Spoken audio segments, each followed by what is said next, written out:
আসসালামু আলাইকুম। অসংখ্য ধন্যবাদ ভাইজান আপনাকে কথা বলার সুযোগ করে দেওয়ার জন্য। তো ভাইজান, সর্বপ্রথমে জানতে চাচ্ছি আপনি কেমন আছেন? আলহামদুলিল্লাহ। যাক, আল্লাহ পাক আপনাকে ভালো রেখেছে। ভাইজান, আপনার নামটা জানতে পারি? মোহাম্মদ রুহুল আমিন। মোহাম্মদ রুহুল আমিন, সুন্দর একটি নাম আপনার, চমৎকার একটি নাম আপনার। তবে ভাইজান, একটি কথা বলতে আমি বাধ্য হচ্ছি, সেটা হচ্ছে আপনার নাম শুনে এবং আপনাকে সামনাসামনি দেখে যেটা বোঝা যাচ্ছে আপনি প্রচণ্ড একটি সাহসী মানুষ। এটা কিন্তু আসলে ভাইজান আপনাকে দেখে বোঝা যাচ্ছে। তো ভাইজান, যেহেতু আপনি বাংলাদেশের একজন সচেতন নাগরিক এবং বাংলাদেশের একজন সাহসী মানুষ, সেক্ষেত্রে এই বিষয়টি আপনার কাছ থেকে জানতে চাচ্ছি যে এইবার বাংলাদেশের সরকার কে হতে পারে? এখন বর্তমান বিএনপি আগে আছে ভাই। বিএনপি? জি, আগে আছে। আগে আছে।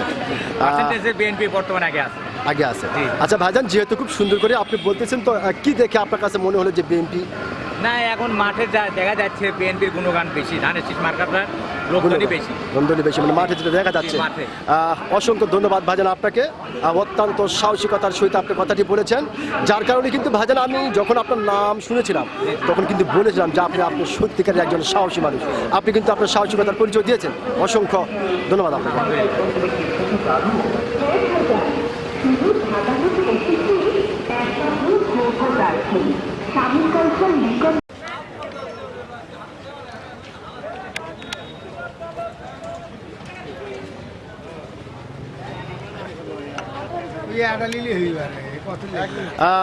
আসসালামু আলাইকুম। অসংখ্য ধন্যবাদ আঙ্কেল আপনাকে কথা বলার সুযোগ করে দেওয়ার জন্য। তো আঙ্কেল, সর্বপ্রথমে জানতে চাচ্ছি আপনি কেমন আছেন? ভালো আছেন, আলহামদুলিল্লাহ, যে আল্লাহ পাক আপনাকে ভালো রেখেছে। তো আঙ্কেল, আপনার নামটা জানতে পারি? অবশ্যই। জি বলেন তো। মোহাম্মদ ইব্রাহিম খলিল। মোহাম্মদ ইব্রাহিম খলিল, সুন্দর একটি নাম আপনার, অত্যন্ত চমৎকার একটি নাম আপনার আঙ্কেল। তবে একটি কথা, সেটা হচ্ছে যে আপনার নাম শুনে এবং আপনাকে সামনাসামনি দেখে যেটা বোঝা যাচ্ছে আপনি প্রচণ্ড একটি সাহসী মানুষ। এটা কিন্তু আসলে আপনাকে দেখেই বোঝা যাচ্ছে যে আপনি প্রচণ্ড একটি সাহসী মানুষ। তো আঙ্কেল, যেহেতু আপনি বাংলাদেশের একজন সচেতন নাগরিক এবং বাংলাদেশের একজন সাহসী মানুষ, সেই ক্ষেত্রে এই বিষয়টি আপনার কাছ থেকে জানতে চাচ্ছি যে এইবার বাংলাদেশের সরকার কে হতে পারে?